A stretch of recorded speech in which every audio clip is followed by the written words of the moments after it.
हे भगवान, अगले जन्म अंधे की बीवी बनाना, गूंगे की बीवी बनाना, पर नशेड़ी की बीवी मत बनाना। जीना हराम कर रखा है। ऐ चुप। मेरा घर में रोना धोना मत कर। रोने धोने से घर में दरिद्रता आती है। आपके घर में कोई बेबड़ा होता तो पता चलता। क्या बोला तूने? दीदी सुबह से सज धज के मायके जाने के लिए बैठी थी, लेकिन वो कल मुहा निकलने से पहले पौवा पीने चला गया। अच्छा। 2 घंटे बाद आके बोलता है किसके लिए इतना सज धज के बैठी है। आप ही बताइए, गाली खाने वाला काम करता है कि नहीं? अरे मम्मी, इसके पति का तो रोज का यही ड्रामा है। अभी भी दारू पी के पड़ा होगा कहीं। बिमला दीदी, अब तक तो आपको आदत हो जानी चाहिए थी। फालतू का क्यों रोना धोना कर रही हो? जब तेरा पति पी के आएगा ना तब बोलना। आदत हो जानी चाहिए थी।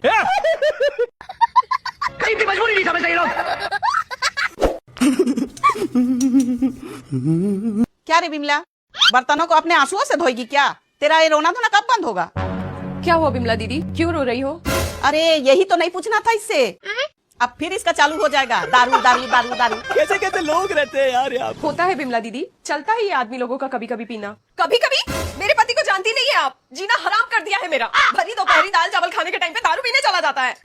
अगर उसको एक मच्छर भी काटे तो मच्छर खुद दारू के ओवरडोज से मर जाता है। उसके तो खून में ही दारू है। तो अपने घर वाले से बात क्यों नहीं करती? क्या बात करूं भाभी, जब भी मेरे पापा फोन करते हैं, दामाद जी आइए ना पूजा पाठ में, पता ही आदमी क्या बोलता है, ससुर जी पीने को मिलेगा क्या? अब आप ही बताइए, मार खाने वाले काम करता है कि नहीं? कैसे रिस्पेक्ट करूं मैं इस आदमी की? कैसे? तूने कभी नशा मुक्ति केंद्र भेजने की कोशिश नहीं की?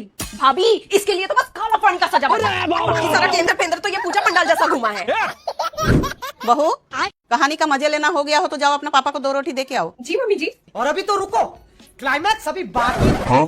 पता है भाभी, परसों जाना था मार्केट और वो निकल गया दारू पीने। अबे जल्दी बोल, कल सुबह पनवेल निकलना है। रात को जब मैंने बोला सब्जी नहीं है तो उल्टा मुझे ही थप्पड़ जड़ दिया।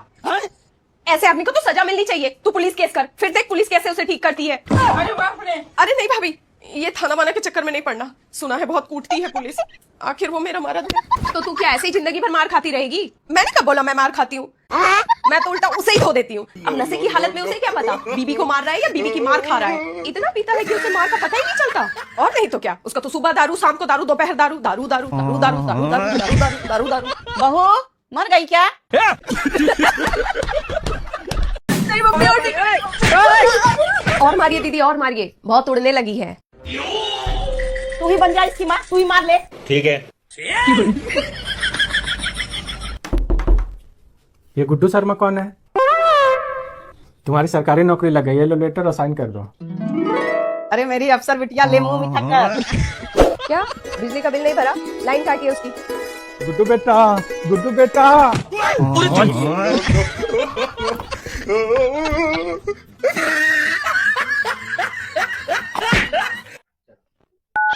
मुझे पता था गुड्डू बेटा, तू कुछ ना कुछ जरूर करेगी। गुड्डू शर्मा, क्या रायता फैला रखा है तुमने फाइल में? अकल बेच खाई कि घास चरने गई है? वाह दीदी, वाह दीदी। नहीं नहीं, दीदी वाह दीदी। अबे साली। दीदी कॉन्ट्रैक्ट की जगह कैटरैक्ट लिख रखा है, प्रमोशन की जगह लूज मोशन लिखा है तुमने। कुछ आता भी है तुझे कि नकल करके नौकरी ले ली? और ये क्या यस मैडम लगा रखा है? कल सुबह तक मेरे टेबल पे सही फाइल चाहिए, वरना तेरा सस्पेंशन लेटर पक्का है, समझी? मेरे बिना तो ये लोग से कोई काम ही नहीं होता है। पूरे ऑफिस की जिम्मेदारी अकेले मेरे ऊपर।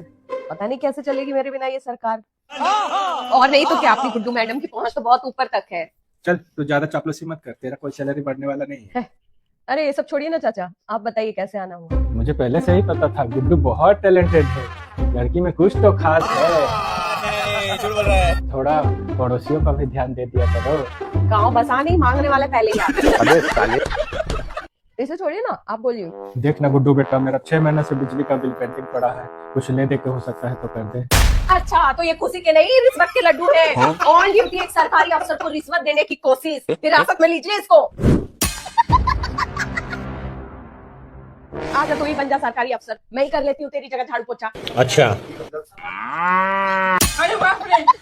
शाबाश। और तुम्हारी हिम्मत कैसे हुई हमारे इतने पुराने पड़ोसी को ऐसे बोलने की? अब देख तू, मेरे पड़ोसी हैं, मैं बोलूंगी। यही नहीं, अभी और सुनिए। हिरासत में लीजिए इनको। ये लगा। रुको। आज के जमाने में दहेज कौन नहीं लेता? लड़के में कोई दिक्कत तो नहीं? क्या बकवास कर रही है तू? और नहीं तो क्या, आज के जमाने में सब्जी वाला फ्री में धनिया ना दे, तुझसे फ्री में शादी क्यों करेगा? यही नहीं, अभी और सुनिए। दीदी, मनोज की बेटी की भी शादी में लड़के वालों ने कुछ नहीं मांगा था। वो तो 6 महीने बाद जाके पता चला कि लड़के की दुकान में 20 लाख का कर्जा है। अब वो हर महीने हेल्प मांगते हैं। मनोज जी ने दहेज तो दिया नहीं, अब उनकी दहेज की EMI चालू है। तो मेरे दिमाग में आया ही नहीं। ये तो सही बोल रही है विमला, जरूर लड़का में कोई ना कोई खोट होगा, वरना दहेज को क्यों मना करते। ये तो अच्छी बात है ना मम्मी, आपको तो खुश होना चाहिए। आपके दामाद और उनके घर वाले इतने अच्छे हैं, प्रोग्रेसिव लोग हैं। ज्यादा पढ़ी लिखी मत बन, ये सब ढोंग भी हो सकता है। मम्मी आप लोग कैसी अजीब बातें कर रहे हो। क्या पता वो लोग सच में अच्छे इंसान हो इसीलिए मना कर रहे हैं। अरे तू तो बहुत भोली है रे गुड्डू, इस दुनिया में ना बिना मतलब का कोई कुछ नहीं करता, और वो तो बिना दहेज के रिश्ते भेज रहे हैं। कहीं लड़के में कोई बुरी लत तो नहीं, दारू पीता हो, जुआ खेलता हो, उनके घर वाले अपनी कमियां छुपाने के लिए दहेज ना ले रहे हो। क्या बात कर रही हैं आप मम्मी। लड़का MNC में सॉफ्टवेयर इंजीनियर है, 1.5 लाख रुपए महीना कमाता है, दिखने में भी अच्छा है। यही तो दिक्कत है, जब सब ठीक है तो लड़का दहेज क्यों नहीं ले रहा। कहीं लड़का दिखने में हीरो और अंदर से जीरो तो नहीं, मतलब लड़का दिमाग से पैदल तो नहीं, शादी सिर्फ समाज को दिखाने के लिए कर रहा हो। तू ये अपना टीवी सीरियल वाला फिलॉसफी बंद कर, ज्यादा ही दिमाग चल रहा है तेरा। कहीं इसे नौकरानी बनाकर तो नहीं रखेंगे, जिंदगी भर काम कराएंगे तुझसे। मम्मी उनका खुद का घर है, 4 गाड़ियां हैं, उन्हें हमारी दहेज की क्या जरूरत। लेकिन एक सेकंड, अरे अमीर लोग ही तो सबसे बड़े लालची होते हैं। करोड़ों का दहेज जाता है इनकी शादियों में, जितना बड़ा अमीर उतना बड़ा दहेज। फिर क्यों नहीं ले रहा, कहीं वो तलाकशुदा तो नहीं।